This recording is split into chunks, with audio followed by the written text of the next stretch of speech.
Do you believe in the existence of extraterrestrials?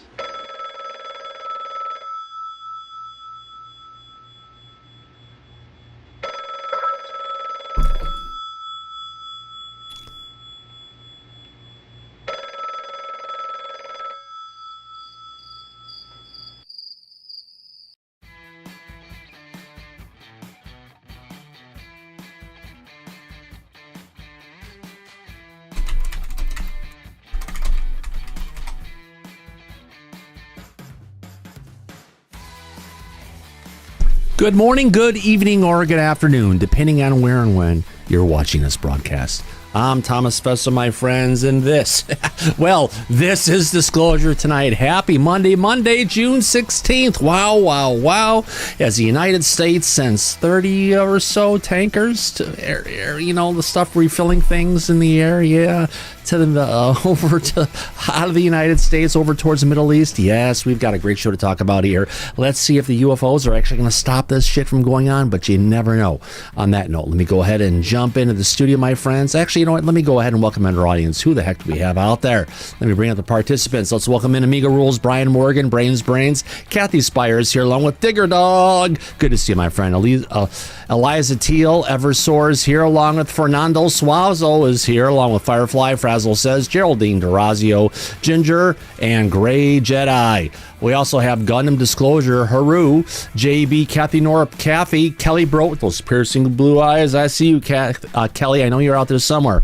Part-time unprepared is in the chat. The chat is where it's at. Remember, friends, that's where we want to jump to. Who else we have out there? We've got Matthew Sullivan, Megan Betts, Niles Guy, our resident Pitbull, good to see you, my friend. Par's here along with PC Anderson, Rodney Cox. We've got Sam, Shelley Montgomery's, Stephen Forbes, Super Unknown. We've got Terrence. Bruce is in the audience. Good to see everybody. Who else we have out there? We've got Chuck and Pawpaw, two midgets on a horse coming to us from the lovely state of Idaho. Vern Dude and Zap is in the chat as well. How about that? We got to it before even the intro ended. On that note, wow, what a great day. What a great opportunity to hang out with stuff. Let's bring up my dear friend Mike Disclosure. Where's your song? How the heck are you, my friend? Oh, I'm doing well, Thomas. It's very interesting what seems to be going on around us lately, and we're going to talk about it tonight. Should be fun. Oh my gosh, Mike, where do we start? Let's see if I can get this in here from the show the other day. Yes, Mike, we got something interesting. Yeah, this is from earlier this morning of a ballistic missiles fired earlier today by Iran at Israel from the cockpit of a commercial aircraft flying over Dubai. No, Mike, remember the old game Missile Command back in the day? Actually, where'd it go? Yeah, I do. Yeah, that was... where the hell did that go? I love playing it. Hold on a second. I just lost my freaking feed. Oh, Jesus Christ. Where did I go? I scrolled wrong. Let's get into the... Here we go. Let's get into this.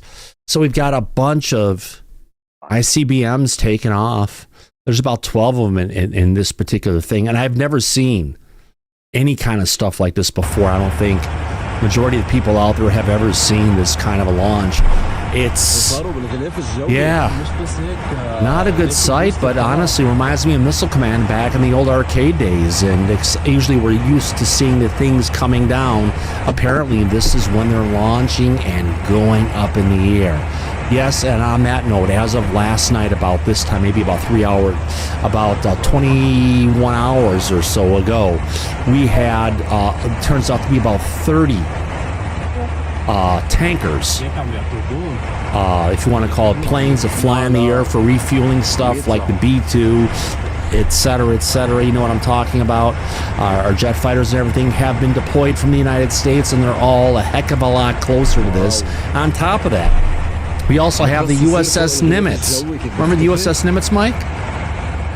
From the Tic Tac days? I remember the Nimitz, yes. Supposedly that ship is ready to be decommissioned the next year, but it's just been sent to the Middle East. Well, I guess it's going to go out in a blaze of glory, that ship. Got a rich history.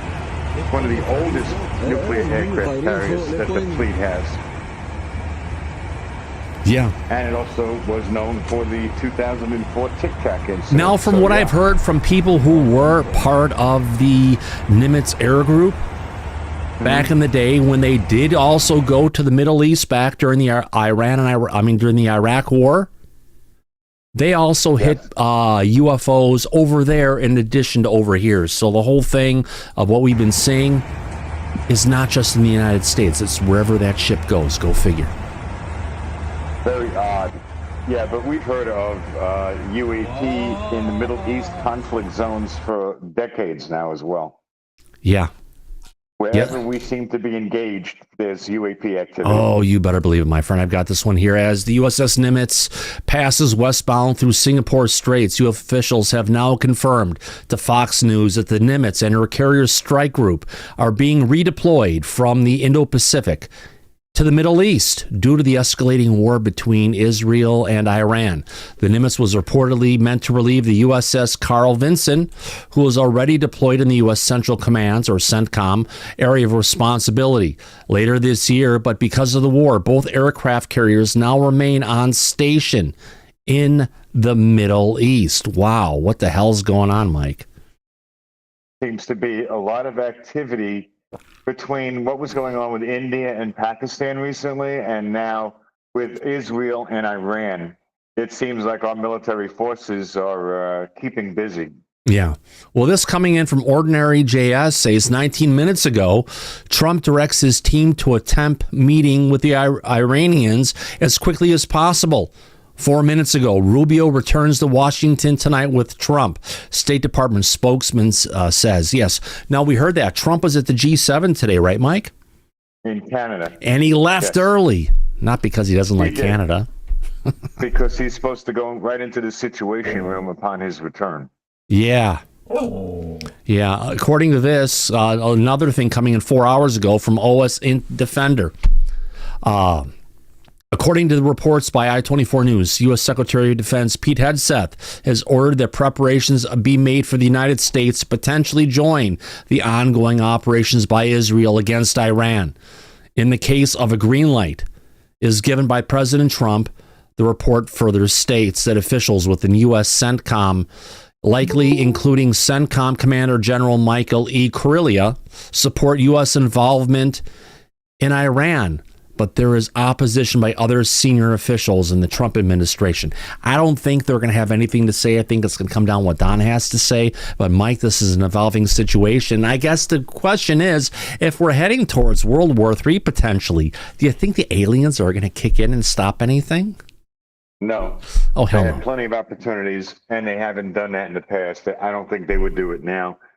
But it doesn't sound like World War III to me. Iran has already been hit really hard from Israel, and they are on their back feet trying to survive at this point. Yeah. Israeli warplanes are flying with impunity all over Iranian airspace. Yeah.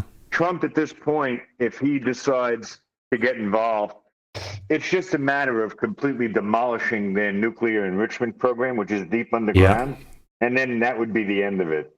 That's it. No World War III. Yeah. Thank God. I hear you, Mike. I hear you. Let me get this down here. Let me just bring this up. I've got another video clip we can go ahead and play. Apparently, Mike, as Disclosure squanders, last summer we had the drought of Disclosure. This year it struck even earlier. We're in June, and the drought of Disclosure, Mike, of Disclosure News, things moving forward, is here, and it's in full force. Unfortunately, whether we like it or not, the weather outside is nice, but doesn't mean what's happening for Disclosure is nice right now in Washington, D.C., right? Right. Everything that's been going on. Up in the air. The news cycle for Disclosure on UFO Twitter, except some idiots talking about how the United States should go ahead and join up with Israel because it's our right. Idiot. He's a total fucking idiot, Mr. Robin, I tell you. But we need to go ahead and look at this and bring it in. Yes, I've got a video clip here. Yes, they're still talking about the Wall Street Journal saying the military fabricated UFO evidence. We've got Ross Coulthart along with Mr. Ryan Graves talking about it. Should we play this clip? Yeah, please do. Oh, here we go. Let's get to this. All right, here we go, everybody. And there's thousands of instances of service members and regular people having similar experiences that can't be chalked up to simply disinformation coming from the Pentagon. Okay. But it does highlight a very important issue, I think, which is that if this is going on, this is basically a deception campaign against the American public, which I'm very confident that Congress is not read into. Biologics came with some of these recoveries. Yeah. Were you tipped off by members of the intelligence community? Really quick, Mike. We just heard David Grush talking about this. This is part of our story tonight, right? Yeah. The one thing I need to bring up is what the hell have we gained? What has Congress, the House of Representatives, done from any of our UFO hearings yet today? Not a damn thing, according to what you and I understand. I mean, absolutely nothing, in other words. So we've had some hearings. We've had some good whistleblowers come through, and what the hell have they done? Fucking nothing. Right. That's correct. Yeah. They All right. don't. Corporal Abe, what do you think? I wanted to touch on the topic of the World War III, whether or not it's happening. We've got North Korea helping Russia. We've got conflicts in Iran, Iraq, or not Iraq, but Israel, Gaza. We've got China threatening to invade Taiwan in a specific time frame. I feel like, we're in the pre-days of World War II, or, I feel like World War III has already started. And if America jumps in to assist Israel, I feel like we're just going to get sucked in even further. Oh boy, I hear you, my friend. I need to get into here really quick. I need to fix this. I guess I'm not joined. Give me a second. I'm join the back here. What's going on? I am joined. Give me a second. I need to be able to get... Almost. Give me a second, folks. My system is not set up. Add others, and I need to be able to have people's hands on. Okay. What was the second question? What was your question, Thomas, originally? I was asking you about the situation that's going on with, we're talking about the hearings going on, potentially, and that there hasn't been movement going forward, even though we've had people like David Grush and everyone. So we've had these bombastic hearings, really salacious statements being made in front of Congress. But nothing's happening. Nothing has happened. They haven't done anything with the information that they've gotten. The majority of the podcasts are still saying, even today, bombshell, bombshell, bombshell. Well, where's the bombshell and what's happening? You're right. ATC, FAA is reporting that aircraft are being struck by UFOs, and you're right. What has Congress done? Yes, it's a joke. You know what's covering the subject has turned to on Twitter, on YouTube? Freaking clickbait titles. Yeah, that's one exactly after the other after the other. Exactly what it is. Yeah.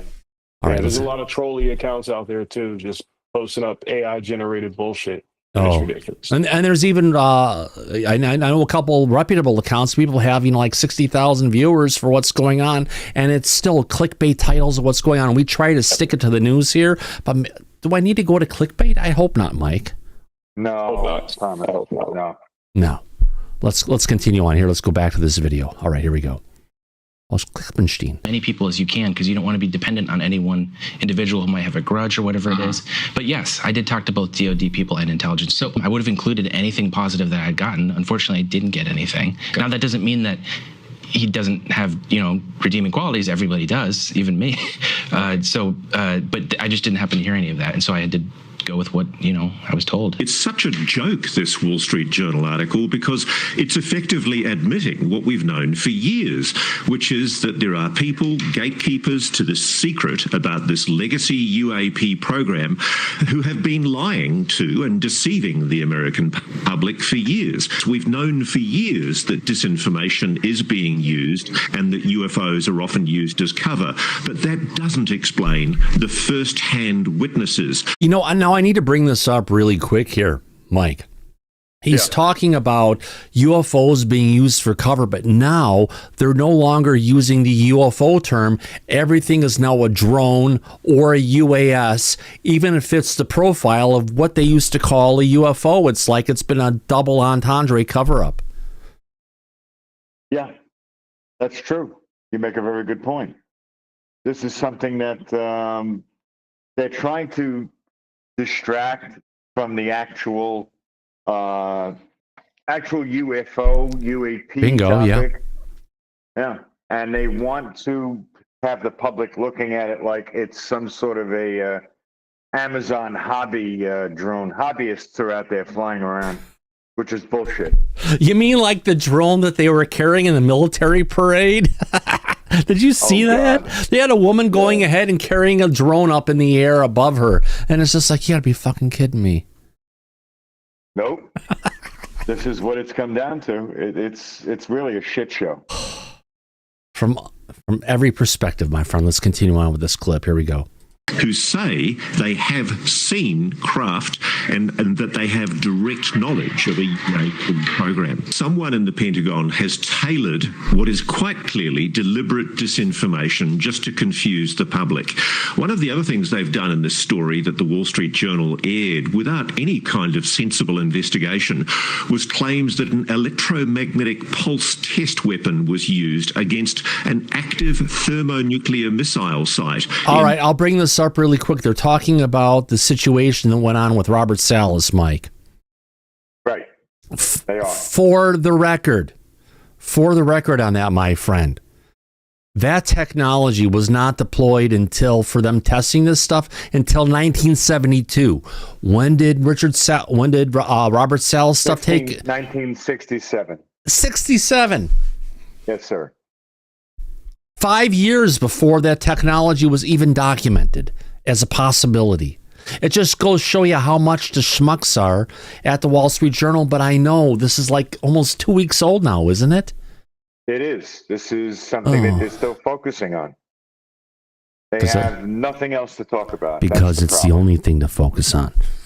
Correct. Yes, but we're going to have a good time, keep on covering it here. Remember, folks, if you're having a good time, please go ahead and hit that subscribe button. We'd love to have you as a regular here at Disclosure 9. We do work hard here, Mike, to try and figure out what to go ahead and talk about. Because trust me, it can be challenging. It's not easy when you're in a drought for any type of information or content because there's nothing going on currently. Yeah. I know. Yes. I know. You and I both. I know well what's where it's at, but we'll get there. Here we go. Let's continue a bit more. 1967, and they do this to try and explain away what Bob Salas, a captain in the Air Force at the time, describes he saw, which was a missile being shut down by a UAP. And the idea that the U.S. Air Force would... But you know what, Mike? So many people have talked about that frickin' video. We've never seen the original yet, have we? No, we have not. That's a very good point. And we're not. It goes into the lore of ufology, I hate to say. People talk about it. Ross talks about it, but he hasn't said he actually saw it. But if he saw it, he'd say, I saw it, but I can't actually talk about it. Or tell you where that information came from. But yeah, it's one of the things out there. But yeah, but you know what? They saw a UAP interacting with a inert ICBM. It was a test vehicle we were launching, and it shot it down out of the air. Why isn't it going ahead and shooting down all the videos we're seeing of these ICBMs being launched from Iran going to Israel? Yeah. Yeah. Exactly. Very good point. Yeah. Here we go. Sanction the use of an electromagnetic pulse to essentially test a weapon against an active thermonuclear missile. It's beyond belief. It's so ridiculous, it's absurd. Is it the one that said that the Pentagon is responsible for the fake UFO? Mike, I'm hearing bad audio. Where do you think it's from? Oh, my God. Oh, it's from Askapol. That's why we can't hear what people are saying. There you go. Sorry, Simple Matt, answer. but you know what? You're a professional. Fix your audio, please, and write an actual story and not just give us sound bites, please. Not too much to ask, is it, Mike? No. For a professor of journalism, you would think. You would. Yeah. I agree. Yeah, I think that's bullshit. Yeah. I mean, especially based on what you guys heard at the FBI. Actually, so my thing is that I don't actually like the work that Arrow has done. I think that Arrow's done a really terrible job. Yeah. And I think that there's other agencies that have done way better jobs. and have been more transparent. And I think that we need to save money, and Arrow is a part of that problem. So. Oh, interesting. Yeah. Well, because a lot of that seemed like it came from Kirkpatrick. Oh yeah, and 100%. Arrow. I actually would completely disagree, and I think that they're, based on the testimony and the evidence, videos, and photos I've seen, I think that they're incorrect in their analysis, and I think that it's also pretty sad that they would try to gaslight millions of Americans. I do think that the people that provided information for that article did not have a full picture of everything that's going on. Yeah, right. They do not. And there's no way they could. But at the end of the day, I think they don't have the full picture. And I think that some of the things that were mentioned there were exaggerated because you can't tell me that there's a widespread hazing activity within the Air Force, that it's like pervasive on that top, like, and there's that program that Yankee Blue. I'm gonna have to look into that and see if that actually was a fake sap, but. No, when I talked to Grush, he said that's ridiculous. He's never, he would have heard of that. He's never heard of that. Interesting. Well, it seems like, yes, they could have done that. And then there also could be a separate program. Like, that doesn't seem mutually exclusive with. Yeah. I just think that, if anything, what they just admitted is that the federal government's, that they are absolutely lying and deceiving the American people. There are some spooky things and places they shouldn't be with performance characteristics that we couldn't duplicate today. So what is it? I don't know what it is, but we're going to find out. The black triangles. There were some reports from credible people where they saw something and they saw a flying vehicle, triangular in shape. How much of a priority is this work for President Trump and Secretary Hegseth? No new directives, but lots of support. We seem to have the full support of the administration. We're fucking screwed, Mike. Sounds like it, Thomas. We're totally screwed. If no changes in direction, they're really supportive of us. Ah, fuck. We would hope they're going to get rid of Susan Goff and the whole Kozlowski bit and the whole thing. Granted, he's a good Polak. We like the name, but the thing is, he hasn't lived up to it. No. And we were talking about this the other day. Susan Goff has been in her current position for 16 years through 4 different presidents on both sides of the political aisle, both Democrat and Republican. It sounds to me like she's not going anywhere. Hey, Mike, how many Polacks does it take to release a factual UFO report? I don't know. How many, Thomas? None, because they'll never do it. There you go. Good one. I'm Polish. I can say that. My grandmother was Polish. Yeah. All right, let's get into this. I know we got to have fun with it, but oh my God. Unexplained anomaly is the so-called Tic Tac incident of 2004. Really no idea what that might be. Out of nowhere, off the left-hand side, down the wing line, it was a bright object just caught my attention. This was like a essentially perfect rectangle shape. Maybe I would assume. Oh, this is one of the fighter pilots going ahead and talk. Wait a minute. Hold on a second. Corporal Abe, you brought this to my attention, didn't you? Yeah, that's right, Thomas. Yeah, that's Max Afterburner, and he is a Air Force Thunderbird, which is like equivalent to the Navy Blue Angels. The Blue Angels, same as the Red Arrows out of the United Kingdom, and we know the UAP, the UFOs, like to interact with these guys because we think we're the best. We're out there doing all these great aeronautics, and what actually happens is they get engaged by the non-human intelligence. And they get skunked every time. You know? What would you call that if they're doing that? What kind of attitude would you say that? Isn't there a video we have in Malta of an air show where they were doing exactly that, Thomas? 100%. Yes, sir. And that's what I'm saying. He's talking about similar things going on here. What would you call that behavior, Abe? Where they're coming in, we're trying to do all these great aeronautics and all these things, thinking we're the best, and the non-human intelligence comes in, inserts themselves, and just frickin' skunks us. I call that nonverbal communication. Well, I know it's nonverbal communication, but it's like you guys think you're the shit. You suck. Yeah. Or Abe, if it was during a military exercise, it would be also known as a range fowler event, right? Yeah. That's true. That's true. Yeah. All right, let's get on a little bit more with this. They shut down the operations if they've got unknown aircraft in the whole. But sometimes they come in out of nowhere and they're going so fast, they're here, they're gone before you even realize it. And I'm surprised he saw the stuff. It's pretty telling that this Max Afterburner guy, who's an Air Force Thunderbird, is talking about UFOs. I mean, that's like the biggest pilot you can think of. That's the David Fravor of the Air Force right now. Yeah. God, the Thunderbirds, all I can think of is the old puppet shows that were going on. Oh God, I remember those as a kid. Those are phenomenal. They had that, and they had the one in space, and they had the one where under the sea as well. Yep, they did. All right, let's get to it. But Patrick Fogarty, or Patrick, you have your hand up? Yeah, no, I was just the Malta thing. If we could touch on that, if you have that video available, I think the coolest thing to take from that video. You got me? Got my back? Am I there? Can you hear me? We got you. We can hear you. That's okay. We'll bring it up in a bit. We're right in the middle of this one, but yeah. No. What I was just going to touch on though is how we're getting underreported with active military, but when they're under monitor, like the Blue Angels are similar to that. There's cameras pointing at them. The attack angle is from up and behind at a speed. What did we calculate, Tom? 14,000 miles an hour. You're not going to see that on any radar platform. No, they're there and gone before they can even get pinged.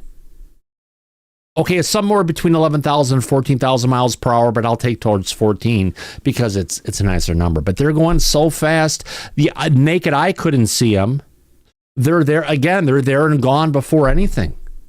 But Patrick, as we were playing it back in the day, you were the first person who actually caught some of the things that were going on the screen. Thank you for hanging on for so long.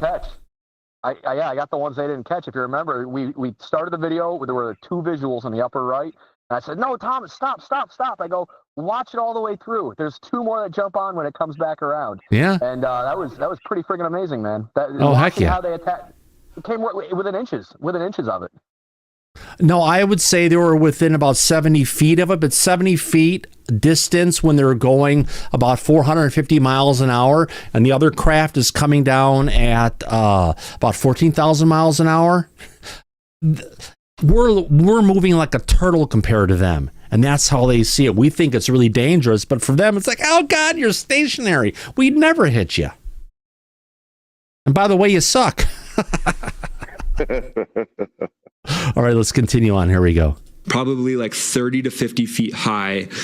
It was bright white along the outside edges, and it was like the outside edges were glowing. And then on the inside, it kind of got a little bit lighter colored, and it went all the way down to like a cream and then a clear center. So cream in the middle and then clear center. And it's completely flat planed. So like aerodynamically, this thing shouldn't be going close to 400 knots. There has been a bit of a stigma for fighter pilots that have come forward and talked about these things. But obviously recently, over the last few years, I feel like that stigma has been removed, and now I'm ready to talk about it. That's amazing. You know what we need, Mike? We need more more people who are engaged with this stuff, who have the experience, who have the history, just to start coming out one after the other or all at the same time. Stop holding it back. Bring it out, because that's the only way. Think about the stigma that he just talked about. When I was in, I got threatened. My career got threatened over it, and I'm not a pilot. So it was a big deal for me. My career was just a little old enlisted guy, E3, E2 at the time. So, but you got access to the information, and you actually became a threat. And that's probably why I got my career threatened. And now here he is, retired. Holy shit! And so I'm sure there's a bunch of guys in right now, and girls in, ladies in, that have seen shit, but they're worried about their job, and that stigma is still around. Yeah, absolutely. But if you're a pilot, Abe, because they'll pull your wings if you call anything into question, right? That's correct, Mike. Because then now you're sounding like you're fucking crazy, and I can't have a pilot up there who's talking about UFOs, and the actual government's not talking about it yet. So yeah, you're right. They'll pull your wings. Yeah. Well, Mike, you know what that song means? We got a super chat that came in from FaZe Will for $49.99. Holy cow. Oh, wow. Guys, Thank you, please Will. share, like, and subscribe to this awesome show. Thomas and Mike Disclosure on Disclosure tonight. Yes, please, folks, if you're having a good time, please take FaZe Will's comment. He's a serial supporter of Disclosure tonight. We love you. Thank you very much. And actually, FaZe Will, I have to say, I ran into your doppelganger at Costco last time I was there. I believe it was on Saturday night, and I swear, except for having a lot deeper tan, 100% your likeness. You're not that tall, are you? Let me guess. But yeah. Oh my God. Good to see you. Thank you for. He has a doppelganger out there, Thomas. He does. Just like my mom has a doppelganger. I ran into her, this is years before my mom passed away, but I was walking around and I saw a person walking around, same height, same maneuvers, same way holding her purse on the side and the whole thing. And she had the same face structures and everything. And I was like, oh my God, what the fuck is my mom doing here in Everett, Washington at this fair? And I walked up to her and said, I really need to ask you, can you take your sunglasses off because you are a spitting image for my mom? The eyes were different, but everything else identical. So there are doppelgangers in many different ways. And apparently, Mike, I actually have a bunch of doppelgangers all over the place. I've been told about this many times. That's a scary thought. That wouldn't surprise me. Yeah. Yeah. All right. So thank you very much, Faisal. Appreciate that super chat. All right, we got done with this clip and everything that's there. All right, so Mike, this, I guess, gets us on to the main topic for tonight that we've been kind of talking around tonight, talking into tonight. Let me get this up here with... there we go. Let me turn that music off. Thank you very much. All right, UFO hearing set for July. And that's what Anna Paulina Luna has told us, right? That it's going to be sometime after the 4th of July, but before the August recess, which is right at the beginning of August or so, right? Right. If you remember, the one that Grush had appeared in was on July 26, 2023, which was right before the break that Congress goes into. Something tells me it's going to be a similar time frame, Thomas. Right. Now, irrespective of David Grush in that, well, let's take that hearing with the House of Representatives, with David Grush, who was there, right? Yes. What came out of that hearing? What did the House of Representatives, the people in power, do to subpoena, to go after, to request information on any of the stuff that David Grush has said? You mean the witness list that he provided directly to Congress at that time? Right. There, the 40 people he said, of which some of them are going to be, what kind of witnesses? Hostile witnesses. Where did that go? Nowhere. Fast. No, let me be clear. Absolutely fucking nowhere. Yes, sir. We love David Grush, and he gave us a lot of good stuff, but it's just kind of like, what the hell is wrong with Congress? They get the information, they have it out, they bring it out to everybody, but there's like 0% follow-up. And I just don't get it. The community is all behind it. We support them. We get them to ask the questions. Everybody gets excited about what's going to happen in the conversation and what we're going to have out of it. Who's going to be there? Who's going to talk? Well, I think before we even get to this point, yes, I would have to agree with you, cock teasers for that matter. Nothing. Zilch. Geraldine D'Orazio, nothing. That's where it's at. We haven't got nothing. DT, nothing. There you go. Sam, all by design. I like this one. Because it's like they act like their interests are going to bring this stuff forward, but there's no follow-up, no additional hearings, no nothing. What happened to those field hearings that they talked about for Eglin Air Force Base? Not the one associated with Last and the Finest, but the actual one where there was video of a craft that was all off over the Gulf of America now? What happened with that, Mike? Nothing. Absolutely nothing, Thomas. What happened to the thing? What happened to Anna Paulina Luna and Tim Burchett saying, yes, we're going to have these hearings? Oh, that got canceled on May 12th. That's what happened, with no rhyme or reason, no explanation. They called it the Lou flu, the Skiff flu. Well, no, that's that one. But I'm talking about a year and a half ago that they were going to have all these field hearings at all these locations. Remember, they tried to go to Eglin Air Force Base and they got shut down. They couldn't get access to it. What was the follow up on that from Congress? There was a request, from what I remember, to have Mike Johnson, the Speaker of the House, create a select committee on UAP. But that never materialized. And he said no. But if they got no on that answer, what did they do next for strategy?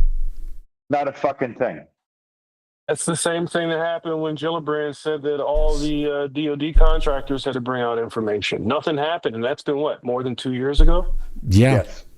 So yeah, we're getting sold up a river with a bunch of lies, and we don't have any paddles or capping. Yeah. And friends in the back, feel free to speak up. Don't have to raise your hand. Just jump right in like it's a conversation at the picnic bench in a nice summer afternoon. Because it is. We're having an open conversation tonight. Yeah. I'll call it everybody's out. Opinion matters. I'll call it out because I said it 3 years ago when she first stepped in the fray. Kiki Gillibrand is a liar. She will backstab you for money. And she did it to us in this instance. We had Chuck Schumer go to the House floor from the Senate to address the House. Do you remember this? And it was it the team of Mikes ended up blocking the bill, and we all got burned on it. But Kiki just turned and walked away like I said she would. She is a turn heel. She follows the money, and when the money disappears, so does she. Good point, Patrick. I think you're absolutely right about that. Yeah. At least the history shows it. Her actions show it. Thomas, didn't you and Mike report on Gillibrand going to some party and then making fun at the party? Wasn't she? Well, it was an event going on in August, and she was talking to a bunch of her constituents. She was in a gazebo in a park within her area, probably close to where she lives. And she was on there talking about Grush, but laughing about it, making little side comments. They got chuckles and stuff from the overall audience. So even though she's a big supporter of RO, you bring up the situation about David Grush in a very negative manner, which just doesn't make sense.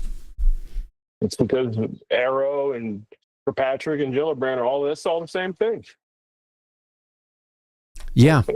Obfuscate and lie. Unfortunately, it seems that way. I wish it wasn't that way potentially, but sometimes it is, isn't it? And that's what makes it hard to take politicians serious. So I see them speaking, and I can't take them serious. They're lying about something, just haven't figured out what it was yet. Yeah, absolutely. Mike, your thoughts? Yeah, it seems that they have no real agenda of trying to get to the bottom of this subject. And they seem to put out all this, we're going to do the hearing. We're going to have these witnesses. But nothing ever comes of it. And all we seem to be doing is getting jerked around without any real answers. And look, I mean, at the heart of it, you and I have talked publicly to the audience many, many times about this. The reason for that is that the truth is only going to come from the top down, from the executive branch, specifically the White House. Right. If the president of the United States will not declassify all the documents and information the government has been hiding for over 80 years now, right? Because we currently are in national security states of America, we're never going to get to the bottom of this. And until that happens, not Congress, not anybody who is an advocate for the truth is going to get one step closer. Right, Thomas? I don't think so, Mike. It's a tough situation where we're at. I mean, we're just talking about this hearing that we've got coming in front of us. And what is it going to take for this hearing to actually move it forward? Now, correct me if I'm wrong. The operas manorande, whatever you want to call it, the overall operating procedures of what this task force is for the declassification of national secrets, including 9/11, including the Epstein files, including UAP. They're supposed to be getting all this information from all of these different parts of the federal government that are part of the executive branch, from the CIA to the FBI to the DOD to the DOE and everywhere else. Who is it? Anna Polina Luna. On February, in the beginning of February, she put out a letter to all the heads of all these agencies, and she requested them to go ahead and pass all of that information about UFOs back to her. And the goal of that task force was to take the information like they did with the Kennedy docs, right, Mike? And what did they do? They declassified it and shared it with the general public. They did. Thomas, can I add some conjecture here and go down a little bit of a rabbit hole, something you and I talked about last week? Am I cutting in and out? Go. No, you're fine. Go ahead, Patrick. We got your, yeah. Thomas he's rolling his eyes at it. 18 U.S. Code 173 is the protection clause of anybody that was utilized for the purpose of the government for a gain of authority, power, or construction. And anyone that Grush had mentioned on that list of 40 is protected against ever having to come out. If they were a witness to something and they were utilized in the proposition of bringing evidence forward, they don't have to testify on their behalf, and they are protected. They have complete anonymity. So Grush can say he's got a list of 40. We can go on and on about all these people that have information, but if they want to stay silent, it's almost a kill list. If you wanted to expose the people that were on that, you're pretty much going to end it for yourself. You're going to be canceled off of everything. But it just comes down to it as well, Patrick. If you're going to have the people, you're going to bring the information forward, you need to treat that information you get with value because it's under oath in front of Congress, in front of the public, and then take and run with it and turn it into something tangible. I think what we were looking at was someone who was not as informed when he made the claim that he could expose with 40 witnesses, whether they're hostile or not. Yeah. To circle back, you had mentioned all the lists we were going to get. Well. All of these people are protected. You said the magic word, my friend. Circle. And what this is all is turned into, let me get this here, is nothing but a giant frickin' circle jerk. Let's be honest.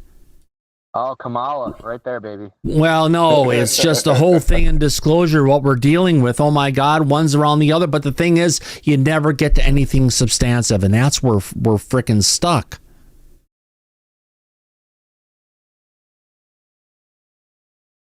And I want us to get back to something where we can actually move forward.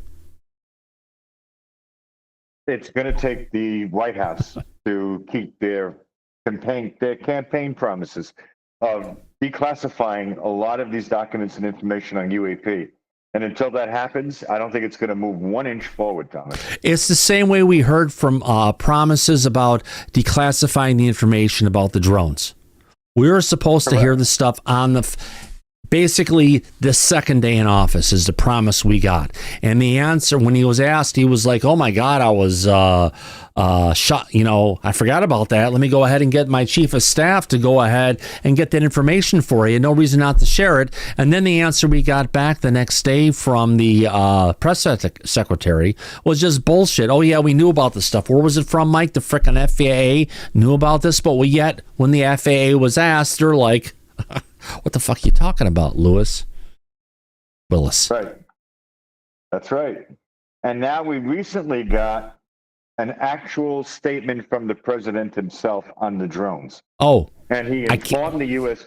public that he does, in fact, know who's operating them, where they're coming from, and there is no cause for alarm, but he simply just can't release this information. Period. That's it. That's all we got. That's all we're going to get. And it's never going to be anything more than that. Isn't that special? No, actually it isn't. That's I know. Are they going to meet their deadline for the UFO report June 25th?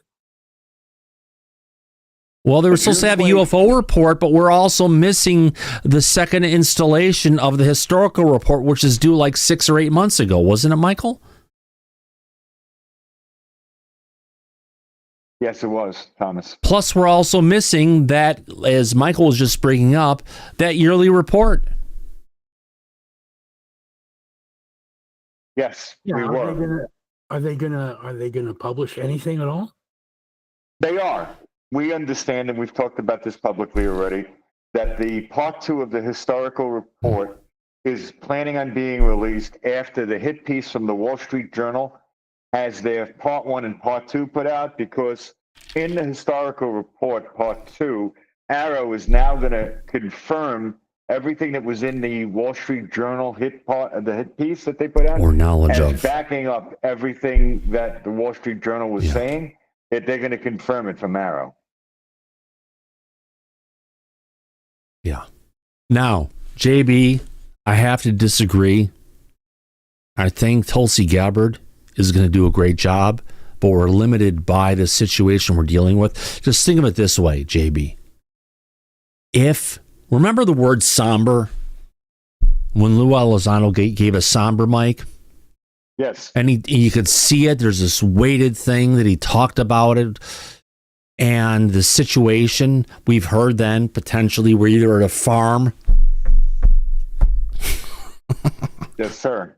Or whatever it is. Either way, there's a heavy weight that goes along with the knowledge of bringing this out. But even we got a very tempered description coming from RFK Jr. when he was running for office.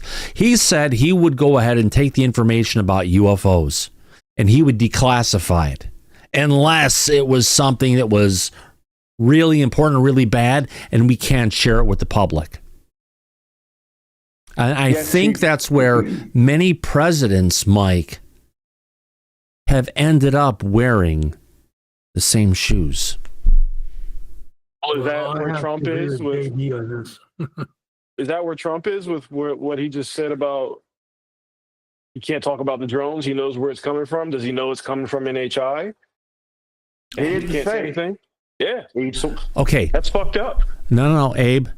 NHI goes 14,000 miles an hour, or they're invisible to the eye and can only be seen in infrared. They can go down to see things that are negative 60 degrees Fahrenheit or colder. If we wanted to have something like that with the drones and all the things going on, I actually have to feel, personally, for me, it was something more of national security, like they were afraid something got in through the ports and it coming in. They were trying to clean up a mess. Does that make sense? Yeah. Yeah, no, that makes sense. It does. But at the same time, not notifying the public. He ran on that. He ran on this whole, I'm trying to protect America, I'm trying to protect the borders. Here's the thing. So why aren't you telling us what the hell's going on? Okay, you've got a choice. You can keep it secret from the public and not tell them anything and make them think it's UFOs or whatever it is, right? Or put the fear into the public that there could potentially be a nuke that's being moved around the East Coast. What would freak out the American people the most? Hearing the truth that there's a nuke being moved around and we're trying to sniff it out and figure out where it is? Or play it off like we don't know. Something like that, you probably don't want the public to know, because unless something goes wrong. That's quite a big footprint, though. That's quite a big footprint that they're going to be making. There's a lot of people in that loop trying to keep that hidden. You know, there's something's going to come out about it. I mean, unless one person's operating all of them. I mean, it has to be. I mean, people have to. All the drones that were going on, not necessarily one person, one operation, 100%. Yeah, no. I'm saying, someone has to fix them, hide them, clean them. I mean, well, they have to go ahead. They have to program them. Sure. They have to launch them. They go off and do their things, control them, deal with all the data, all the different stuff. All the drones come back at the end of the day, right? They have to land them. They have to go ahead and recharge them, or whatever they have to do to give more fuel to different things. They have to reprogram them for their next mission of what they're going to do to go ahead and launch them on the next day again. And whatever it was, that was a hell of a large operation. Hundreds of people were likely involved. Yeah, I mean, you have the B-2s. How many we got? Like 10 of them? I mean, and these things have to be more secret than those, because, I mean, those we know where they are all the time. So, I mean, but people have known about them. They've had, in the loop. People are in the loop. Someone's got to come forward and say, hey, I know what they are. Right. Really quick on this. the drone situation we had going on from late November through the end of December of last year is unique compared to any other drone event that was going on. Would you agree with that, Mike? I would. So I would agree with that, yes. Like Langley was completely different from what happened on New Jersey on the East Coast. I agree with that. Yeah. So everybody out there, when they talk about drones and different things, if we're talking about the drones that happened from end of December of last year, end of November into December, for that period of time when it was going nuts, that was one particular event, which is different from when we've seen UFOs over nuclear power plants, UFOs over nuclear carriers, all that kind of stuff going on. Now, they all want us to lump it together, but you really can't because it's such a different situation that was going on. Or am I wrong on that, Abe? No, I agree with you. I'm concerned that if we're not going to get executive disclosure on drones, and that means we're definitely not going to get executive disclosure on UFOs. No, it doesn't look like that right now, honestly. It doesn't. We were supposed to get it. It was supposed to be easy to get there. Even one of the guys who asked Trump about getting disclosure for UFOs, he actually gave Trump a freaking brand new Cybertruck, fully loaded. Well, maybe this is a good time to bring this up. The Secretary of the Army just announced that there's soldiers on the moon, or maybe that was a mistake. But either way, it got put out in the media, and it wasn't retracted in any way, shape, or form. So, is that for me? That's for me as a soldier in the Army. That's disclosure that we have the ability to live on the moon. But why are we willing to disclose that bit of tactical information of such a major leap in our ability to colonize the moon and sustain our life up there, but we can't talk about the either national security threat from the drones or the non-human intelligence threat? When are we going to be treated like adults here? When are we going to stop being told bedtime stories? When are we going to start getting told the truth instead of bullshit? Because honestly, do we really have soldiers on the moon? I don't know. He's the Secretary of the Army, so to make that kind of statement and then not clean it up immediately after and say, I hate to ask the question. Did the Secretary of the Army somehow used to be involved with Fox News? Hey, you might be right. You could be right. And that could be the whole reality of the situation. And I hope that's what it is. I really do. Oh, speaking of Fox News, oh my God. Yeah, we have a UFO news alert. Yes, let's go ahead and bring this up. I can't believe it, but I'll bring it up anyway. Senator Lindsey Graham, who has Trade Gowdy as his little bitch, unfortunately, is going ahead and bringing up about calling for a regime change in Iran, saying it's time for Trump to go all in on Israel. Wasn't Lindsey Graham, though, Mike, just recently over in Ukraine, celebrating the situation right before they did the strike on Russia? Yes, he was. Good point. Yeah, got to bring it out, got to show it. It's just one of these things as things are going on. We got to keep our eyes open to this, because this could mean another world war or another war for the United States to be involved in. I've got a lot of friends in the military, and I'd hate to see this going on. But even if I go ahead to my bookmarks of what I had last night, let me see if I can find some of this stuff. I like this one from Elon Musk. Where's it at? Not God or kings, only men. Back to there we go. All right, let's get past that. Where's that at? Oh, yeah, a lot of stuff going on. They got the sun acting up. Oh, Jesus Christ. You remember, Thomas, what Einstein said when he was asked what the next war would be fought with? Right. Yeah. I don't know about World War the next war will be fought with, but World War IV will be fought with sticks and stones. World War III won't last very long if they have a nuclear exchange. Absolutely. It'll last maybe an hour, and that's it. Yeah.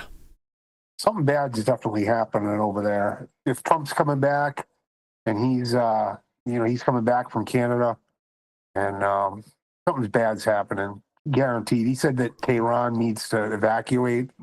I mean that doesn't sound good for us. Well, no, Daniel, he's talking about the civilians not being caught as casualties in the crossfire. And if we do get involved, the only thing that we're going to do, look, let's get a background on what's currently going on with the 4-day war between Israel and Iran.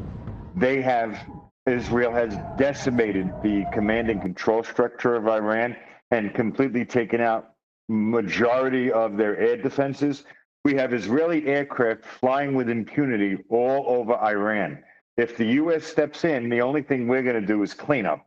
We're going to take out their nuclear enrichment facilities that are buried deep, deep underground, because we have the bunker buster ordnance to be able to extract those facilities in Iranian geographical locations. Israel can't. So we go in, we're just cleaning it up. That's not World War III. Iran doesn't possess any nuclear weapons. So not yet. This is not World War III. I hope they don't, and I'm sure Israel hopes they don't. You know, I mean, think about Russia back in the Soviet Union back in the 50s. I mean, we're not talking about a hard thing to make. I mean, a lot of people have made them. You know, so I mean, there might be one. You never know. I think Mike's assessment is right. I just think that if some other rogue nation, China, Russia, gets involved and wants to side with Iran, then that's where the issue comes for with America. And right now China Russia is focusing on Taiwan at one point, and their huge expansion that they're doing all around the globe. They want to replace the United States with the petrodollar and the military, which is why, and I'm sure that most people are aware of the fact that China currently now has 350 times the shipbuilding capability than the United States does. So they have their own agenda of becoming a dominant global power, and they're not going to get involved in some backwater dispute with Iran. But they have nothing to gain from it. So Russia, though, on the other hand, has recently come out and they've called for peace between Iran and Israel. But I think that might be the country that will stand for Iran. Right. Russia? Yeah. They have their own issues going on right now with Ukraine. They're not going to get involved with Iran. I hope not. No, except pulling things out of Iran, of which I've heard, Mike, but that's all speculation at this point. Right. We don't have any proof to back any of the claims up so far. No. We got some great videos to go ahead and watch with what's going on, but yeah, it's just a situation of where we're at and where we're headed. Right. So, yeah, the videos are fun to watch always, and I don't really think that there's major cause for alarm at the moment of World War III or the potential for it. I think right now we're watching geopolitical clashes in the Middle East that have been going on for a very long time coming to a head, hopefully. Yeah. And if anything were to go nuclear in, let's say, between Russia and the Ukraine, I could tell you that it was public knowledge that the Biden administration had said there is a plan in place to deal with Russia in case they decide to use nuclear ordnance in Ukraine. And the United States' battle plan to deal with Russia in that event is we will not launch nukes to counter whatever nukes Russia launches towards Ukraine.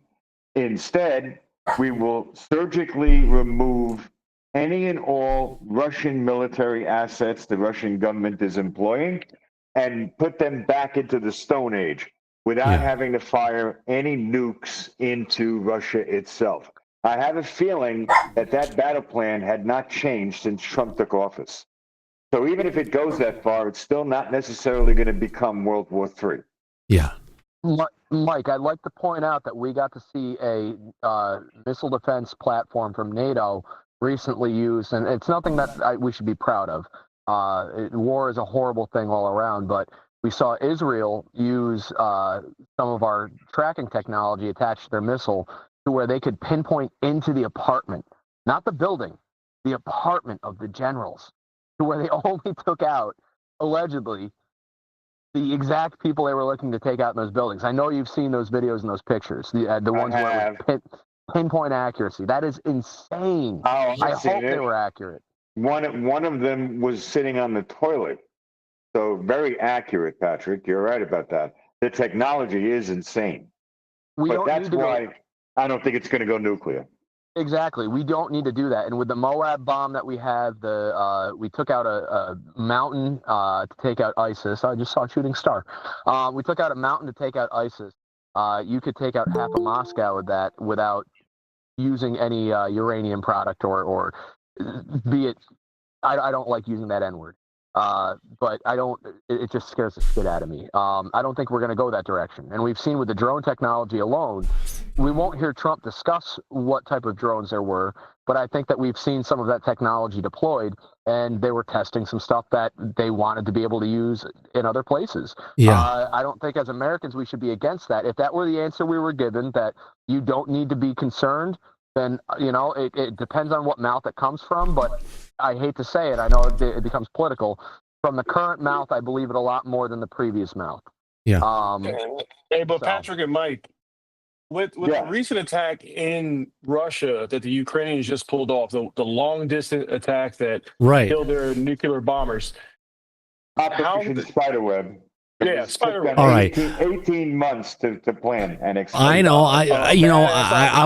How then can we go back and agree that we could just go along with what Trump's saying, that these fucking drones are not a threat, and we just take his word for it?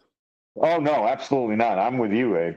Yeah, I don't take his word for it. Yeah. I said that when he made that statement. I can't. Even if he's a nice guy, he's the best president in the world, whatever you think about it. I just can't go along with that when you got Ukraine using these drones a certain way, and now we got these things flying over the UK, the United States, all other countries. But you know what though, Abe? We've had these things flying all over us for decades. It's nothing new. So the other stuff that's going on, that's great. But the truth of the matter is, what's been going on with UFOs, it's always been there. If anything, there's been an uptick in it, but it's always been there. I'm talking about the drones. I'm talking about the drones are a threat. And if Trump to just say, hey, it's okay, don't worry about it, I know what it is, but I can't tell you, that's more of a threat. That's what I'm concerned about. Yeah. I'm concerned about the threats. If it's not doing anything to us, hey, I'm happy, and let it go, let it live. I let the animals live. I don't care what the animals are doing. If the UFOs are just like the animals, I don't care. But if there's a threat to humanity, I got an issue. I'm with Abe on this because, listen, if it's ours, let's say, and he knows that, just fucking tell us already. Tell us. Just tell us. Right. What's the harm in that? This way we'll know there's nothing to worry about. I would shut up. I would get off of that topic. So not a problem. Anytime you're developing a platform for anything, secrecy is key, even if you don't want it to be. Primarily because secrecy draws attention to it. There's a lot of reasons that they do things the way they do it. And there was a reason that these things were done at night. There was a reason that the TFRs were put out the way they were put out. They kept pilots in the dark about this. They were allowing Class C aircraft. So you're talking 10,000 feet or 15,000 feet or below. We're coming across these on their own and having to report them without radio telling them, hey, you've got traffic. You've got a target at 182. None of that was coming up for these guys. So it was a little irresponsible, which leads me to believe that likely it is a platform, a military platform, as opposed to a civil platform. There has been testing of civil platform stuff that are massive. So I live in upstate New York, and we have a lot of rural communities. We have an Amazon depot about 20 minutes from where I live. They have so many these electric vans around, and they were going to deploy. They were about to, before all this chaos started in the Middle East, they were about to open up a drone base over here, and it was going to be drone delivery to rural platforms. And that would have been an awesome idea. Now, the reality of it is, if that was a protected product that they didn't want to share, they have copyright protections that says that we don't have to tell you what it is. So, I mean, not to argue with you guys, but honestly, I agree that doubt everything. don't believe what you're being told, assume that you're in danger.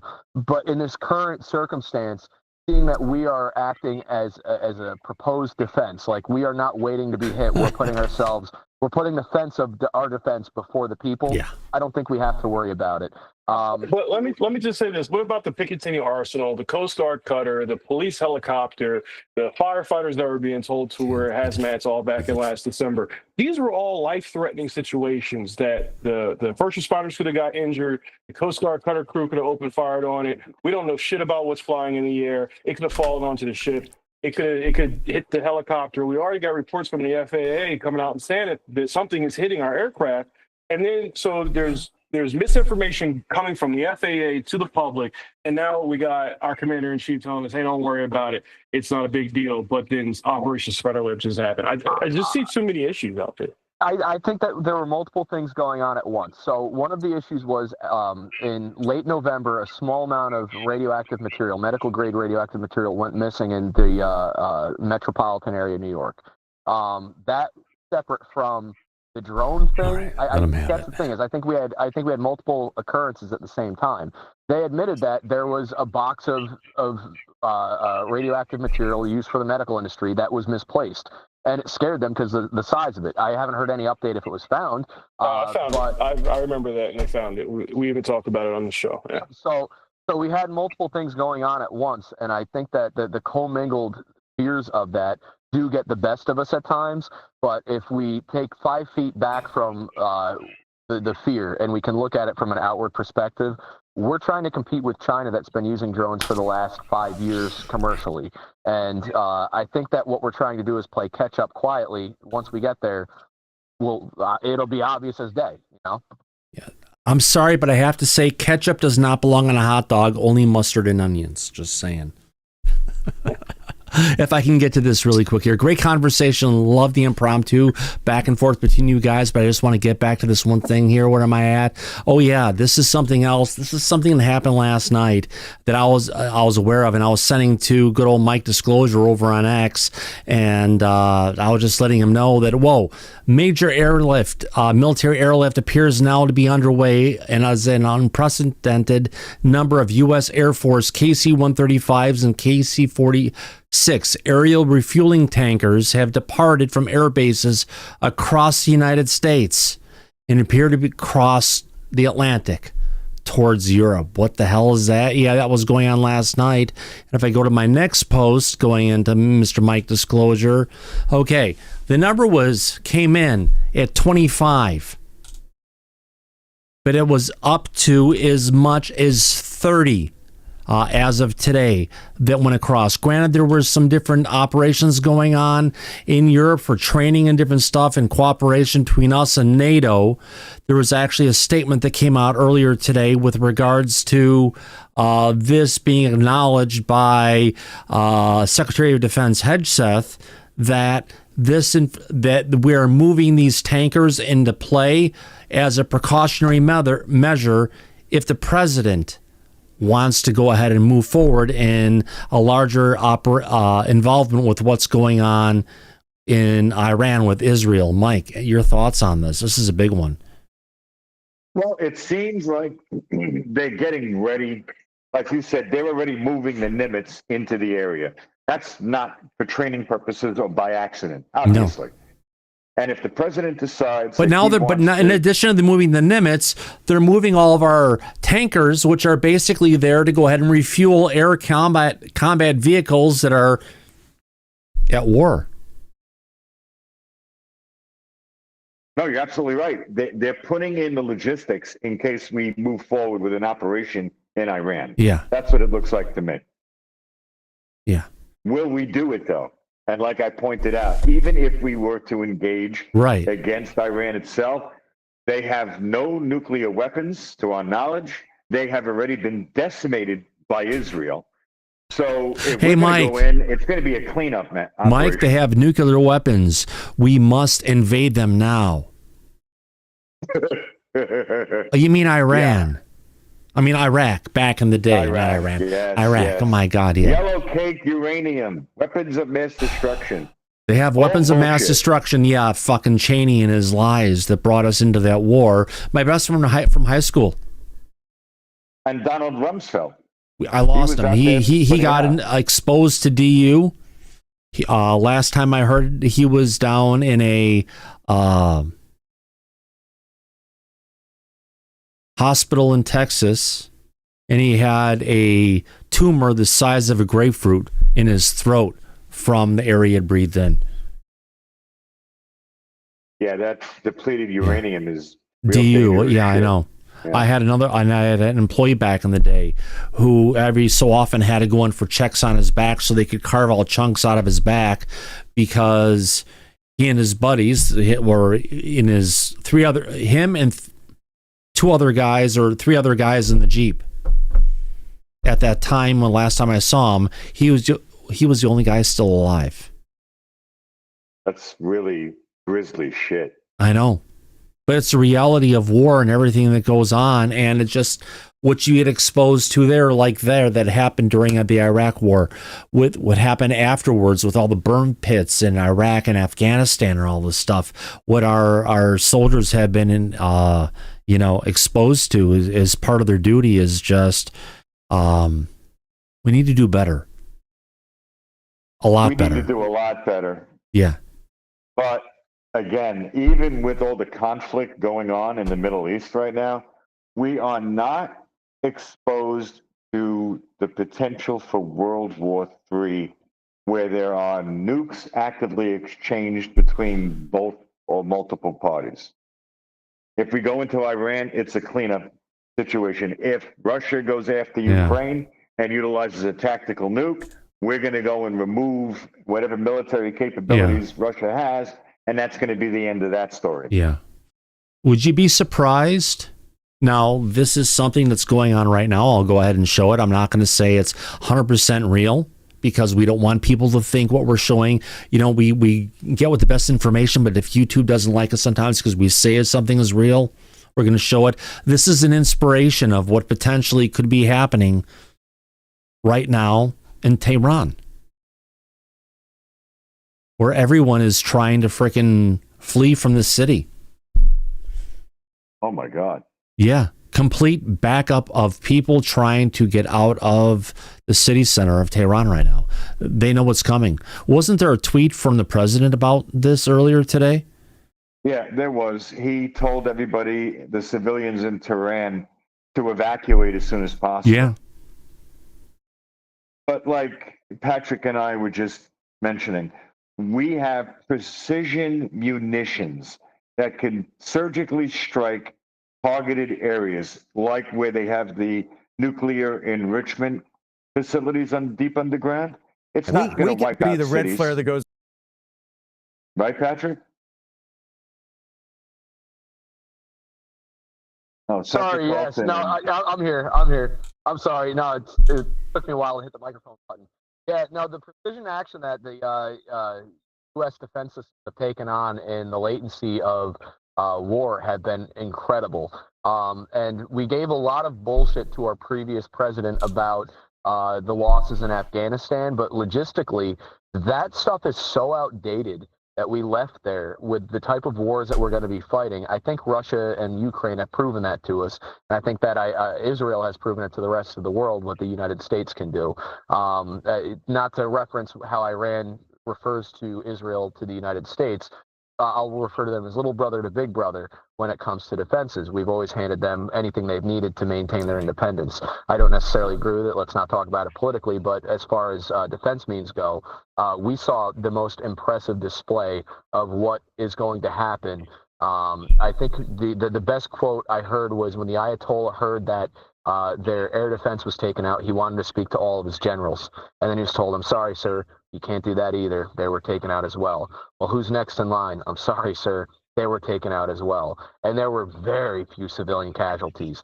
So, Mike, I do agree with you that we do have a situation that we can avoid nuclear conflict and in fact, strike more fear into the hearts of those that are in power. If we can target the generals at their homes in Iran, we can target any place in Moscow we want. And we'll know where you sleep. We'll know where you go to the bathroom. As evident as you said, you could be on the pot, but we'll find you. Yeah. If I could go ahead and just give some update, we talked about the tankers all taking off from the United States, heading towards the East Coast. I mean, actually off towards Europe. They're in London or United Kingdom. They're in Spain. They're in Italy. They're in Germany. They're all over the place. So clearly they've moved a fleet of these particular aircraft all into Europe to make it easier to go ahead and strike and move forward if they need to for whatever support operations that are potentially coming that way. That's what it looks like. As something large scale is being put into place. Yeah. Remember the game Risk? We're playing Risk right now. That's what it looks like. Conflicting nations, we're one of the only ones that has a blue water navy. By that comes down to our deployment rate, how fast we can react to things. And I think that this right here is a show of force. We're not sending, these aren't tracked fighters. These are all tankers. It was a total of, I think, 25 of one certain, and then there were 5 of smaller that served as helicopters. But that being said, we delivered 30 of our largest, most powerful aircraft in hours. I mean, literally, I was eating dinner when these things took off when I saw the report that we had that this was going on. It's now only 10:30 here, and they're already in Europe. So nothing to play with, guys. I mean, we can silence a problem real quick, and I think our adversary should be very aware. I saw that there, Thomas. That chart kind of scares me a bit. Yeah. But they've been wrong before. So Well, I guess I'll bring this in as well. This is coming from, let's see if I can get this so I can show everything. Coming from Wall Street Mav, this is on a 69% chance the United States takes imminent military action on Polymarket. Polymarket is something that a lot of people have been talking about with regards to people betting on a particular situation. So I guess it's the way to look at the Vegas odds, but on a global aspect. Patrick, your thoughts? It's scary as all get out. I mean, the issue with this chart is a lot of this was generated through algorithms and AI, things that are well beyond our reach, our capacity as humans to even wrap our head around when it has all information available to it at all times. So currently, Thomas, I can't see the time on that. Earlier when I saw it, we were up past 70%. So I'm hoping that it dropped a little bit. I'm hoping that as our tankers arrive in Europe, it kind of cools some heads and they realize that we're not playing. This is this is about us. If we are going to join U.S. military action against Iran before July, the thing is, those tankers coming into play is probably they're pointing this towards 70% at this point. Yeah, it's beyond alarming, and I'm glad that I'm home. I'm glad that I'm where I am. Because there's very few places right now outside of the United States that would be considered safe. All of Western Europe is on notice. After what happened with that strike, with the drone strike, Operation Spiderweb, they know that was not simply Ukrainian technology. And I don't necessarily want to say that was United States. I would be more inclined to believe that was Italian NATO technology. Really quick, coming from Tarbell over on X, she, someone who's got a lot of followers, a lot of views on this particular post. She said, "I don't know about you, but I voted for Trump to keep us out of World War III." And he's always been the person to say that he wanted to keep us out of war. But however, and it may not be the case. Hopefully, it's going to go that way. People are saying preventing war is weakness. It's strategic strength. Yeah, you know what, but if you're trying to stop the war and the killing of people everywhere, why would you jump into it, Abe? Exactly. Only people who've never fought war say preventing war is weakness. Fight a war. War is the worst thing that humanity has going for it. And I guarantee you, after you do it one time, you'll never want to do it again. Yeah. Mike, your thoughts? One wins. Abe is right. When you engage in war, both sides lose. There's damage, there's collateral damage, there's economic loss. It's not something that you do instinctively or automatically when you can use alternative methods to resolve a situation. But this was taken out of our hands because Israel decided to act and decimate Iran, which now, due to the position they're currently in, they are open and ripe to have the regime toppled and to have change put in. And we're not going to just leave that low-hanging fruit hanging. So I don't think we have much of a choice at this point. Well, for history's sake, the United States didn't, how do you put this? Back during the Vietnam War, Mike, the Cambodian government didn't align with the United States. And the United States government considered the leadership of Cambodia an enemy of the United States because they didn't want to go ahead and support what we were doing. Because when we were going ahead and bombing things in Vietnam, it was spilling over the border and killing innocent people in Cambodia. So our CIA went in there, destabilized the government or the leadership in Cambodia, and opened it up and allowed Pol Pot to go in there and take over the country and commit genocide against their own people. Yes. And the only reason that happened was because of us enacting a regime change, and it never fucking works because you know what? It's the people, it's the culture, it's what's going on there. You can say you're going to cut off the head of the snake, but you know what you're going to get? You're going to get 4 more.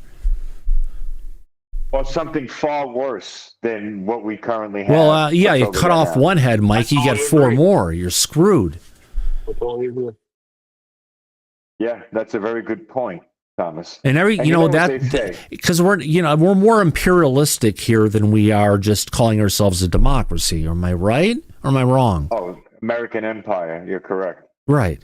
I mean, United Kingdom, United States, a lot of different. Spain had it for a long period of time, going over different parts of the world, including Africa. France was the same way. Listen, we found ourselves with an American empire at the end of the Second World War, like it or not, because we were victorious.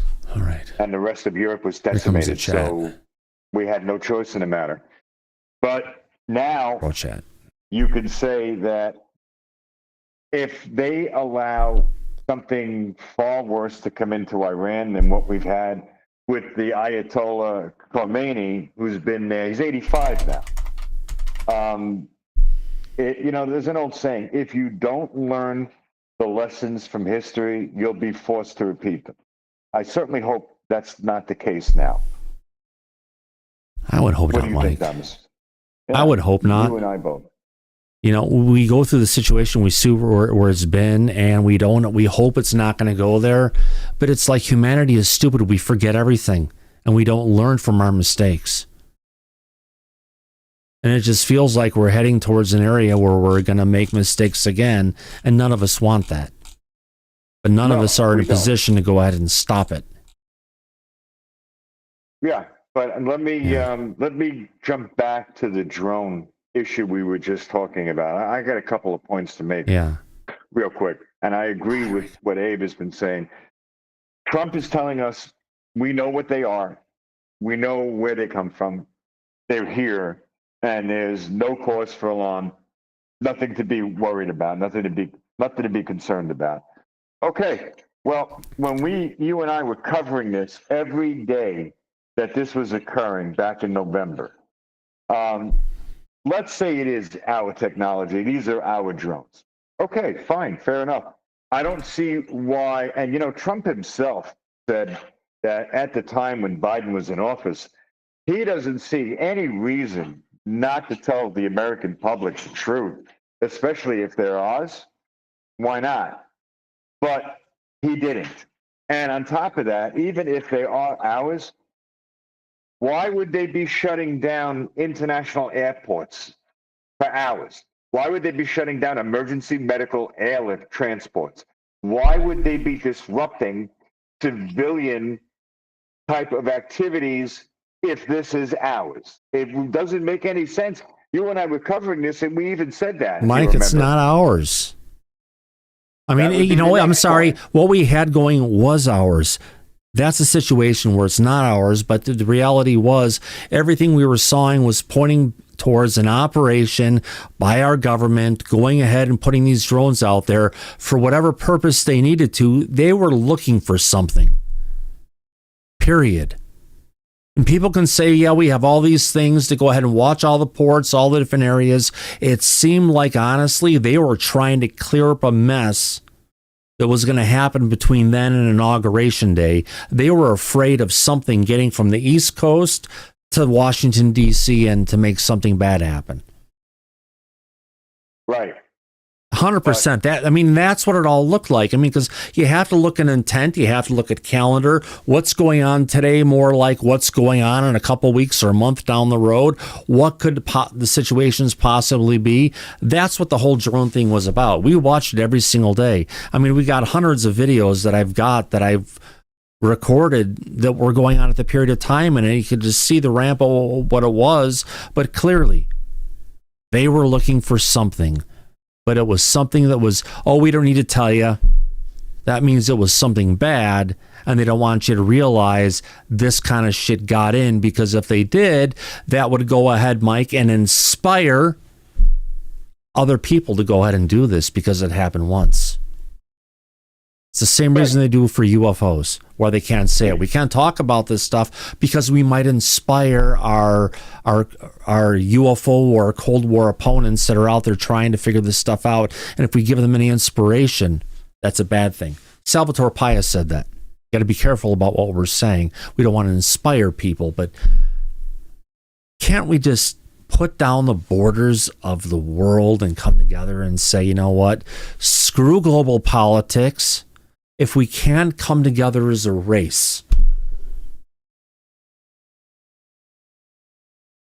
Well, that's what Reagan said in 1985 at the UN. We played that clip many times already. Yeah. It was a good clip, and it's equally as true today as it was then. Yeah.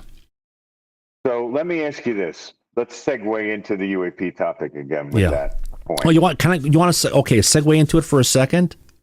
Okay. During meditation today, I remembered a time back when I was a young kid. This is after the shit that I had already been dealing with was going on. That I was with my mom was off shopping or something. What else? It was just me and my older sister Janice, who was there taking care of me. And looking out in the back area, we had like a 400-acre field. It used to be a farmer's field. It was turned into something. They went and regraded it, tried to make it they could sell it. They never could, so just a big open field. I saw a bright white light coming down into the field behind me, and my sister saw it. She thought she saw it. We're talking about it and the whole thing and everything. People thought we were crazy at the time, and this ties back to a lot of the stuff that I dealt with, but it's like one of the times I remember as a kid connecting with one of my other family members while this shit was going on, and she saw it too at that time. And I did go out in the field and look for it, and I did find a big spot. It felt like it was a round area that was probably together, probably 15, 20 feet in area, that all the, what do you want to call it? Grass and it was natural grasses and stuff. We called it weeds, whatever it was. Probably about chest high as a kid. It was all laid down perfectly in a circle. I was told, at that time it was just probably, it's just the deer or other animals laying down.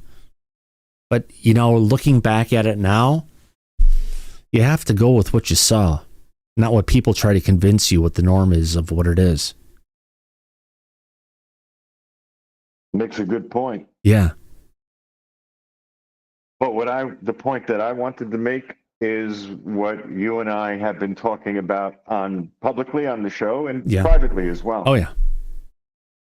We mentioned Susan Gore and how she has been in that position longer than any other person in American history. And it doesn't matter if it's the Democratic Party she's serving, who's in power, or the Republican. She has been there 16 years. So come hell or high water. And that woman doesn't leave that position or post, which really kind of defies logic. We know how divided that Washington, D.C. is politically. on both sides of the aisle? Why is it that this woman, above all else, seems to survive it all? That really is something that defies logic. You mean this Susan Goff, Mike? Oh, God. You brought her up. I did, but that's because But come on. The federal government put her in the position. And this is actually a flattering photo of her compared to the other ones we saw her with Kirkpatrick, almost like he's on an invisible leash, for that matter. Anyway, any requests for public information and disclosure from the government for any branch, even the IRS or the SBA or whatever it is, any part of the overall federal government, right? Social Security, you name it. Hey, do you have any UFO aliens on your roster? Any question that comes in has to go to Susan Goff.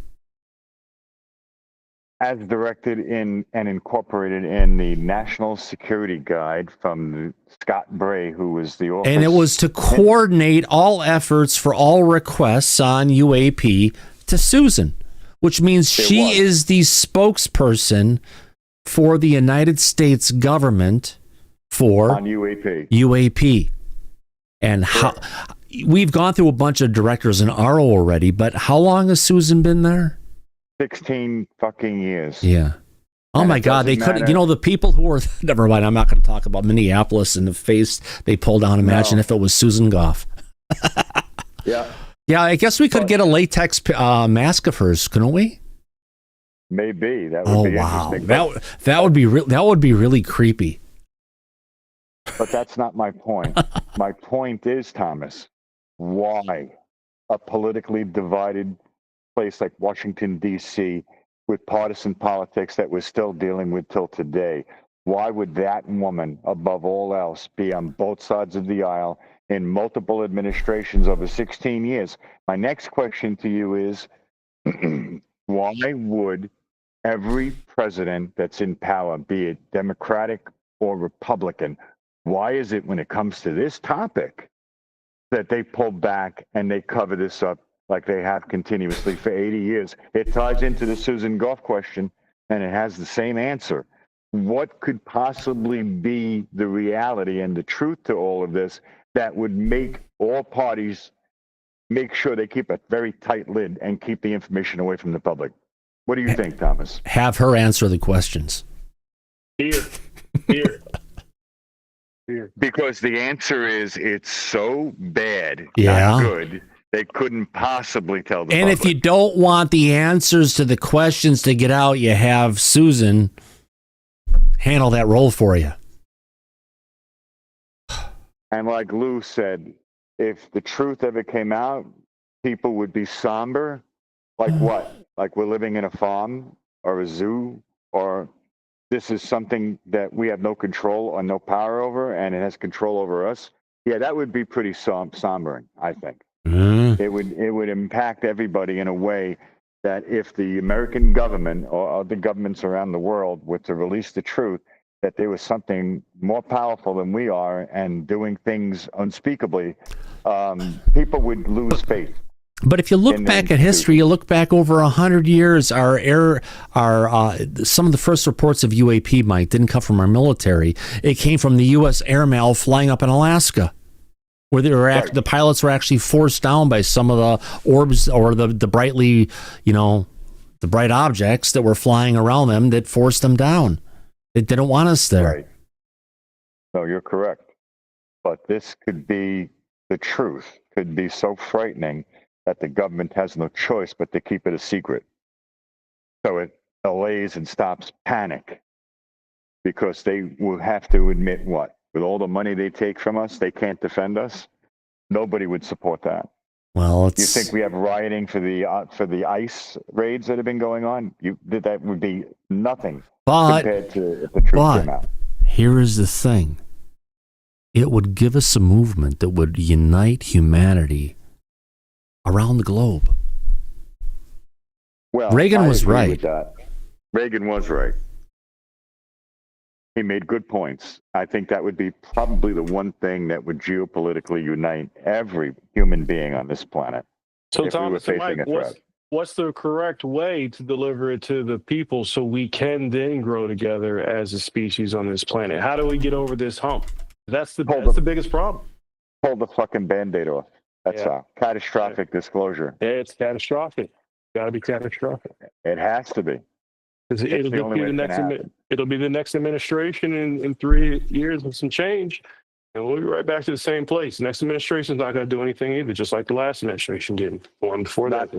Not for 80 years. Yep. It hasn't changed, and nor will it unless it gets changed catastrophically. Then they have no choice. That's where we're at. That's what is looking to be done. Look, I don't know if you saw the episode that Thomas and I did recently with Gene Sticko, whose father-in-law was a Russian research analyst, reverse engineering UAP. It's going to come from places like that. We're going to get the truth. That's where this is going to come from. It's not going to come from the American government. President Trump isn't going to make an announcement stating that this is real and here on Earth with us and not a damn thing we can do about it. Instead, we're going to be watching the missiles flying from Iran to Israel and the light show that we get, like the Aurora Borealis. Everyone wants to watch the pretty lights going off. Until we get some kind of global cooperation from the humans around the planet, we can't educate the people that don't know anything about disclosure. Well, if they can learn the truth and we can share that and everybody gets how good or bad it is, that'll wake everybody up. Wake up, seriously, we're at that point. We need to come together and realize if there is something really freaking nasty going on, we need to learn about it, and then we need to unite on it so we can fight back and forget this, whether it does or does not exist, whatever it is. If there's something that's there and it's nasty. That's why President Trump's answer for, trust me, bro, I know what the drones are, but it's cool. It's not cool if you're not going to tell us. And you told us you were going to tell us on the first day. And the same goes for the UFO thing. Plus, you were already in the administration before. Your son talked about it previously when you were in the administration. So it's not a new thing. He said he talked to pilots last time he was in office. So what's up? Give us some more here. Yeah, he's been speaking to members of the military about it, but not the public. And we're not going to get anything publicly unless it comes out on its own. That's the reality of this. Yeah. And Thomas and I are working to bring that information out to the public. It's why we had Gene Sticko on. It's why work like this is being done by the science and technology community privately. It's not going to come from the government. They're not going to give us the truth. If these civilian airliners are being hit by UFO, UAP, or drones, right? Military aircraft, civilian airliners, whatever. That's a big threat, and that's a big problem that needs to be addressed immediately. And we don't need to keep waiting. It's a sign that either A, we have more craft going up there, or B, they have more craft going up there. So which is it? Is it an escalation from humanity's standpoint where we're encroaching into the airspace where they've typically been? Or is it they're now have so many things going on, they're encroaching into our avenues, if you know what I mean? We just have to realize there's something that's coexisting with us here on this planet. We got to know the rules in order to coexist. We coexist with bears, but the way we learned the lesson not to fuck with bears was we lost. Somebody lost multiple times, and then we learned how to deal with them. So we have to learn and explain to the rest of the population how to deal with these space bears. Yeah. Whatever it is, whatever they are. The truth needs to come out, whatever it is, good or bad. Yeah. And like Lou said, the public can handle it. But addressing who doesn't know about this, Abe, like you brought up before, I can tell you, the general public, the public at large, all around the world, for the most part, they deal with their families, their jobs, their bills, their day-to-day lives, and all the nonsense going on that we see on the news. No one is taking this subject seriously because they're not aware. And they only will become aware is once the truth comes out. That's when they'll take notice. Mike, but it could be tied to this. This is coming from Dr. Ben Davidson, who's going through a great midlife crisis and has too much testosterone flowing through his body. Good for you. Just tone it down a bit. We love you, Ben. There is a disaster cycle of every 6,000 to 12,000 years, which includes a geomagnetic excursion, volcanic upticks, a solar flash, and mega tsunamis, and disappearance of species. 99.99% accurate that it's going to happen. We are due for a disaster cycle again now. Remember, we've got all the billionaires out there creating all their secret hideaways to go ahead and live if that happens. And it's already begun, 99.9%. And it's a severe biosphere risk. Yeah, take all the nuclear waste and nuclear power plants that we have on this planet, go ahead and throw us through that disaster cycle. And not only is it going to be restarted, but we're going to be screwed for millions of years. The event will have peak risks in the 2040s. The event includes solar micronova, 92%, which is going to be either going to be something or like a Miyake event. It's huge. The crust unlocks and it tilts the Earth. So, yeah, it's something that's, could this kind of event that's heading towards the planet again be part of the reason that we've got all the non-human intelligence that's here interacting with our planet and with us at this point in time? That's a good point, Thomas. This could play a part in it as well. I agree. Yeah. Makes perfect sense. Yeah. You're right. That could be the case. I'm just bringing out, it's one of the people that I followed for a long period of time, and he does make a good sense on some of the stuff. It's just, you can't say, oh, this is what's going to happen. It's just, you have to keep an open mind and know it's a potential scenario that roll of dice could happen. You're right. It could. Yeah. And then people are going to have to start taking things a lot more seriously than they do up until this point. Oh, God, yeah. I think right now the world needs a wake-up call, and it's not going to be World War III. I think it's going to be what's going on around us, and things that people, for the most part, ignore goes right over their heads. Yeah. What do you think? Oh, I agree with you, Mike. Talking about things going over our heads. We had a couple more M-series flares directly towards Earth, Mike. And we should be getting another solar storm hitting ourselves on or around June 21st. Oh, that's right around the corner. I know. But it's good to look at it now. If it's going to happen ahead of time, we'll let our audience know. But yeah, solar cycles ramping down. So as these things are going on, as we're going to hit, I always like to make sure our audience has the opportunity to go outside and look up, something we encourage. Yeah, it's true. Go outside and look up. Now, you'd be surprised what you see. There was one more video that came out today, and supposedly it's like something from like a Tic Tac. It's someone doing a social media video, but I'll play it. But it feels a bit hokey, if that makes sense. Okay. Let me get rid of Susan and the wheel of cooperation. So let me bring this up. Where is video full? Okay. So this is someone supposedly in Colombia or whatever it is doing a social media post. Now, first thing I'm noticing, if this is a social media post and what's going on, or he's recording it, the text that's on here, there's no like logo of Facebook, right? Or TikTok or anything else on the UI. So if it's coming from a social platform and it's got text on top of it, usually it's because it was put together. But either way, let me play this clip. Person's walking around, and as the person's recording the video, you zoom in right over his head. Does this work? Yeah, it does. All right, good. Scroll down a little bit. Let me get back to this here, and I think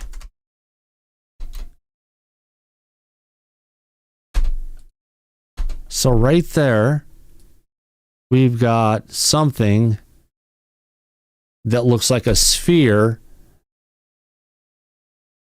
that's interesting.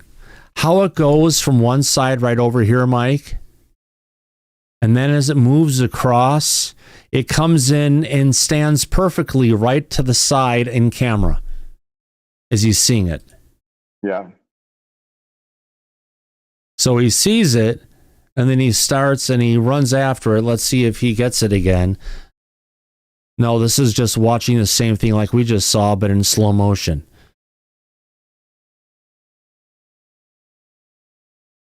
So considering...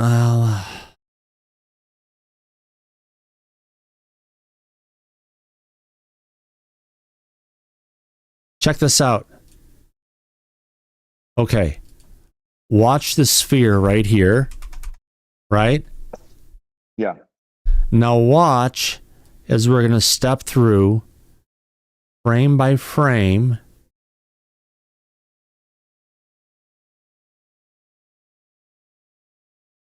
And right around it, all of a sudden, the clouds open up as it goes to move. Can you see that as the clouds open up and close down?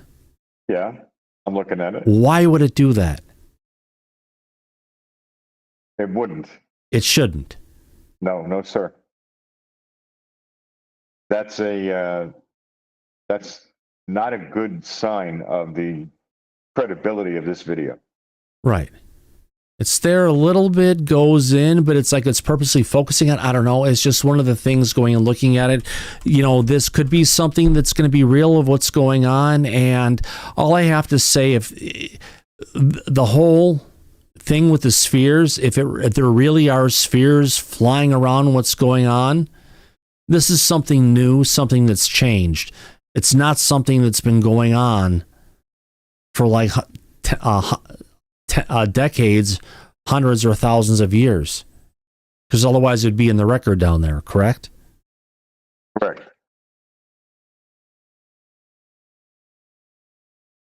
Yeah. Interesting things, to say the least. Well, covered a lot of stuff tonight, Mike. Is there anything for you or the back we haven't covered yet tonight? No, I'm good. You and I have discussed everything that we've talked about privately before the show, Yeah. and I think we covered a lot. Yeah, if anybody in the back has something they want to add, they're more than welcome to. Anything, anyone? Alice, go ahead. This is one of those silly questions, I think, but has the secret space program been debunked? Yes. You know, Yes. and they're going for 20 Yes. years and all? Yes, Okay. Alice. I was just thinking about that earlier. No, today. better yet, there's been nothing that's been presented that could actually prove that story. Correct. And don't they have like shows about it and everything? I think